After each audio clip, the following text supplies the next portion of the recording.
ನಮಸ್ಕಾರ. ಪ್ರಜಾಧ್ವನಿ ಟಿವಿಯ ವೀಕ್ಷಕರಿಗೆ ಸ್ವಾಗತ. ಇವತ್ತಿನ ವಿಷಯ ಹುಣ್ಣಿಮೆ. ಕೆಲವರಿಗೆ ಹುಣ್ಣಿಮೆಯ ದಿನ ಭಾವನಾತ್ಮಕವಾಗಿ ಏರುಪೇರನ್ನ ಕಾಣ್ತಾರೆ. ಇದ್ಯಾತಕ್ಕೆ ಅಂತ ಇವತ್ತು ವೇದಿಕ್ ದೃಷ್ಟಿಕೋನದಿಂದ ತಿಳಿಯೋಣ. ಇದನ್ನ ತಿಳ್ಕೊಳ್ಳೋದಕ್ಕೆ ಮೊದಲು ನಮ್ಮ ದೇಹದ ವಿನ್ಯಾಸವನ್ನ ತಿಳ್ಕೋಬೇಕು.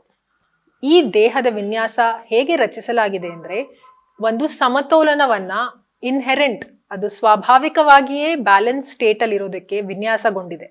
ಅಂದ್ರೆ ನಮ್ಮಲ್ಲಿ ಒಂದು ಎಡ ಚಾನೆಲ್, ಬಲ ಚಾನೆಲ್ ಮತ್ತೆ ಮಧ್ಯ ಚಾನೆಲ್. ಒಂದು ಟ್ರೈಪಾಡ್ಗೆ ಹೇಗೆ 3 ಕಾಲ್ ಇದ್ದಾಗ ಅದು ಬ್ಯಾಲೆನ್ಸ್ಡ್ ಆಗಿರುತ್ತೋ, ಅದೇ ರೀತಿ ನಮ್ಮ ದೇಹದಲ್ಲೂ ಕೂಡ ಎಡ, ಬಲ ಮತ್ತೆ ಮಧ್ಯದ ಚಾನೆಲ್ ಇದೆ. ಇದನ್ನ ನಾವು ಇಡಾನಾಡಿ, ಪಿಂಗಳ ನಾಡಿ ಮತ್ತೆ ಸುಷುಮ್ನಾ ನಾಡಿ ಅಂತ ಕರಿತೀವಿ. ಈ ಇಡಾನಾಡಿ ಅಂದ್ರೆ ಎಡಭಾಗದಲ್ಲಿ ಅದು ಚಂದ್ರನಿಗೆ ಸಂಬಂಧಪಟ್ಟಿದ್ದು. ಅಂದ್ರೆ ಒಂದು ಸ್ತ್ರೀ ಶಕ್ತಿಯನ್ನ ಪ್ರತಿನಿಧಿಸುತ್ತೆ. ಹೇಗೆ ಸ್ತ್ರೀಯರಲ್ಲಿ ಭಾವನಾತ್ಮಕ ಶಕ್ತಿ ಹೆಚ್ಚಿರುತ್ತೆ, ಅಂತಹ ಪ್ರಜ್ಞೆ ಹೆಚ್ಚಿರುತ್ತೆ, ಅಂದ್ರೆ ಇಂಟ್ಯೂಷನ್ ಅಂತ ಏನ್ ಹೇಳ್ತೀವಿ, ಅದೆಲ್ಲ ಈ ನಮ್ಮ ಎಡಭಾಗವನ್ನ ಅದು ಸೂಚಿಸುತ್ತೆ. ಅದೇ ತರ ನಮ್ಮ ಬಲಭಾಗ ಅಂದ್ರೆ ಸೂರ್ಯನಿಗೆ ಸಂಬಂಧಪಟ್ಟಿದ್ದು ಪಿಂಗಳ ನಾಡಿ, ಅದು ಪುರುಷ ತತ್ವದ ಶಕ್ತಿಯನ್ನ ಪ್ರತಿನಿಧಿಸುತ್ತೆ. ಅಂದ್ರೆ ಒಂದು ವಿಶ್ಲೇಷಣಾತ್ಮಕ ಶಕ್ತಿ ಅಂದ್ರೆ ಅನಲಿಟಿಕಲ್ ಅಬಿಲಿಟಿ, ತಾರ್ಕಿಕ ಶಕ್ತಿ ಅಂದ್ರೆ ಲಾಜಿಕಲ್ ಅಬಿಲಿಟಿ, ಇದೆಲ್ಲ ನಮ್ಮ ಬಲಭಾಗವನ್ನು ಸೂಚಿಸುತ್ತೆ. ಸೊ ನಾವು ಯಾರೇ ಆಗಿರ್ಬೋದು, ಸ್ತ್ರೀಯರಾಗ್ಲಿ ಪುರುಷರಾಗ್ಲಿ, ಇಬ್ಬರಲ್ಲೂ ಈ ಮ್ಯಾಸ್ಕ್ಯುಲಿನ್ ಫೆಮಿನಿನ್ ಅಂದ್ರೆ ಸ್ತ್ರೀ ಪುರುಷ ಶಕ್ತಿಗಳು ದೇಹದಲ್ಲಿಯೇ ಇರುತ್ತೆ. ಅದಲ್ಲದೆ ಕೇಂದ್ರದಲ್ಲಿ ಮಧ್ಯದಲ್ಲಿ ಸುಷುಮ್ನಾ ನಾಡಿ ಅಂತ ಇರುತ್ತೆ. ಇದು ನಮ್ಮ ಸೌರ ಮತ್ತೆ ಚಂದ್ರ ಎರಡೂ solar lunar energies, masculine feminine energies, ಸ್ತ್ರೀ ಮತ್ತೆ ಪುರುಷ ಶಕ್ತಿಗಳು ಸಮತೋಲನದಲ್ಲಿ ಇರುವ ಒಂದು ನಾಡಿ. ಸೊ ಈ ಬ್ಯಾಲೆನ್ಸ್ಡ್ ಆಗಿರೋ ದೇಹವನ್ನ ನಾವು ಅಭ್ಯಾಸ ಮಾಡಬೇಕು. ಅದು ಬ್ಯಾಲೆನ್ಸ್ಡ್ ಆಗಿದ್ರೂ ಕೂಡ ಆ ಬ್ಯಾಲೆನ್ಸ್ ಸ್ಟೇಟ್ ಅಲ್ಲಿ ನಾವು ಸದಾ ಇರೋದಕ್ಕೆ ನಾವು ಅಭ್ಯಾಸವನ್ನ ಮಾಡಬೇಕು. ಯಾವಾಗ್ಲೂ ಸೆಂಟರ್ ಬಂದು ಮಧ್ಯಕ್ಕೆ ಬಂದು ಮೆಡಿಟೇಷನ್ ಮೂಲಕ ಅದನ್ನ ನಾವು ಮಧ್ಯದ ಸ್ಥಿತಿಯಲ್ಲಿ, ಸಮತೋಲನದ ಸ್ಥಿತಿಯಲ್ಲಿ ಇರೋದಕ್ಕೆ ಅಭ್ಯಾಸವನ್ನ ಮಾಡಬೇಕು. ಇನ್ನು ಹುಣ್ಣಿಮೆಯ ದಿನ ಏನಾಗತ್ತೆ ಅಂತ ನೋಡೋಣ. ಹುಣ್ಣಿಮೆಯ ದಿನ ಚಂದ್ರ ಪೂರ್ಣನಾಗಿರ್ತಾನೆ. ಅಂದ್ರೆ ನಮ್ಮ ಎಡಭಾಗ ಏನಿದೆ, ಚಂದ್ರನ ಭಾಗ ಏನಿದೆ, ಲೂನಾರ್ ಸೈಡ್ ಏನಿದೆ, ಅದು ಪೂರ್ತಿಯಾಗಿ ಸಕ್ರಿಯಗೊಳ್ಳುತ್ತೆ. ಹಾಗಾಗಿ ಎಲ್ಲರಿಗೂ ಆ ಭಾವನಾತ್ಮಕ ಸೈಡ್ ಏನಿದೆ ಅಥವಾ ಅಂತಹ ಪ್ರಜ್ಞೆಯ ಏನು ಶಕ್ತಿಯ ಆ ಬದಿ ಏನಿದೆ, ಅದು ಪೂರ್ಣವಾಗಿ ಪ್ರಬಲವಾಗಿರುತ್ತೆ. ಹೀಗೆ ಹುಣ್ಣಿಮೆಯ ದಿನ ಚಂದ್ರನು ಪೂರ್ಣನಾಗಿದ್ದಾಗ ಅವನ ಶಕ್ತಿ, ಚಂದ್ರನ ಶಕ್ತಿ ಪ್ರಬಲವಾಗಿದ್ದು ಗರಿಷ್ಠವಾಗಿರುತ್ತೆ.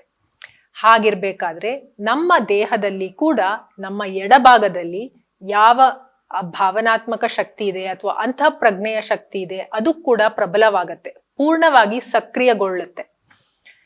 ಒಂದು ಮ್ಯೂಸಿಕ್ ಸಿಸ್ಟಮ್ ಅಲ್ಲಿ, ಉದಾಹರಣೆಗೆ ಹೇಳಬೇಕು ಅಂದ್ರೆ, ಒಂದು ಮ್ಯೂಸಿಕ್ ಸಿಸ್ಟಮ್ ಅಲ್ಲಿ ನಾವು ವಾಲ್ಯೂಮ್, ಅದರ ಧ್ವನಿಯನ್ನ ಇನ್ಕ್ರೀಸ್ ಮಾಡಿದಾಗ ಅದು ಯಾವ ತರಹದ ಧ್ವನಿಯನ್ನ ಹೊಂದಿರುತ್ತೋ ಅದು ಇನ್ಕ್ರೀಸ್ ಆಗತ್ತೆ. ಒಳ್ಳೆಯ ಅಂಶನೂ ಇನ್ಕ್ರೀಸ್ ಆಗತ್ತೆ. ಅದರಲ್ಲಿ ಏನಾದ್ರೂ ಡಿಸ್ಟರ್ಬೆನ್ಸಸ್ ಇದ್ರೆ ಅಥವಾ ಏನಾದ್ರೂ ಒಳ್ಳೆಯ ಕ್ವಾಲಿಟಿ ಇಲ್ಲದೆ ಇದ್ರೆ ಅದು ಕೂಡ ಇನ್ಕ್ರೀಸ್ ಆಗತ್ತೆ. ಅದೇ ತರಹ ಹುಣ್ಣಿಮೆಯ ದಿನ ನಮ್ಮ ಒಳಗೆ ಇರೋ ಯಾವ ಸರಿಯಾದ ಸರಿಯಾದ ಭಾವನೆಗಳಿದೆ ಅದು ಕೂಡ ಹೆಚ್ಚಾಗತ್ತೆ. ಯಾವ ಭಾವನೆಗಳು ಸರಿಯಾಗಿರಲ್ವೋ ಅದು ಕೂಡ ಹೆಚ್ಚಾಗತ್ತೆ. ಸೊ ಎರಡೂ ಕೂಡ ಹೆಚ್ಚಾಗೋದ್ರಿಂದ ಆವತ್ತಿನ ದಿನ ಕೆಲವರಿಗೆ ಇದು ಭಾವನೆಗಳಲ್ಲಿ ಏರುಪೇರನ್ನ ಕಾಣ್ತಾರೆ. ಅದಕ್ಕಾಗಿಯೇ ಹುಣ್ಣಿಮೆಯ ದಿನ ಅಂದು ಆ ಶಕ್ತಿಗಳನ್ನ ನಿಯಂತ್ರಿಸುವುದು ಸ್ವಲ್ಪ ಕಷ್ಟ ಅನ್ಸುತ್ತೆ. ಅದಕ್ಕೆ ಹಾಗಾದ್ರೆ ನಾವು ಏನ್ ಮಾಡ್ಬೇಕು? ಇದಕ್ಕೆ ಒಂದು ವೇದಿಕ್ ದೃಷ್ಟಿಕೋನದಿಂದ ನೋಡೋದಾದ್ರೆ ಒಂದು ಒಳ್ಳೆಯ ಉಪಾಯ ಇದೆ. ಯಾವಾಗ ಹುಣ್ಣಿಮೆ ಇರುತ್ತೆ, ಅದು ಪೂರ್ಣವಾಗಿರ್ಬೇಕಾದ್ರೆ ಮನಸ್ಸನ್ನ ನಿಯಂತ್ರಿಸೋದು ಕಷ್ಟವಾಗತ್ತೆ.